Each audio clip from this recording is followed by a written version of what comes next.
তার কারণ আমার কথা বলতে আপনার আল্লাহ সব উপরওয়ালা কিন্তু ঝন্টুর বাড়িতে ঝন্টুর মা বাপ ভাই বোন আত্মীয় স্বজন কেউ চলে না তার বাড়িতে খায় না যায় না কেউ ঠিক আছে মানে হ্যাঁ একলাই হয়েছে না হ্যাঁ। ফ্যামিলি আর হয় না টাকা পয়সার অর্থ নবে সে যেভাবে হোক হয়েছে।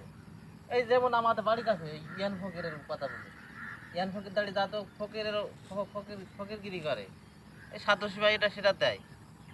আমরা যা তো ওটা বাসা করতো, সব সময়তে আমরা ওটা বাসা করি। যে ওই মেয়েটা যে ইন্ডিয়ার এক খ্রিস্টানের সাথে গেতন, ওই এটার মদ টদ এটা ওটা বেচতো, বেচতে বেচতে এখন আমাদের বাড়ির কাছে ওই লোকটা গাঁজা খায়, সব রকমই জিনিস খায়। তো এমন ব্যবসা ধরে গেল, ধরতে ধরতে নিজের মেয়েটাকে বিয়ে দিয়েছে।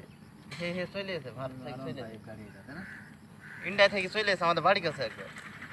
হ্যাঁ R15 না এটা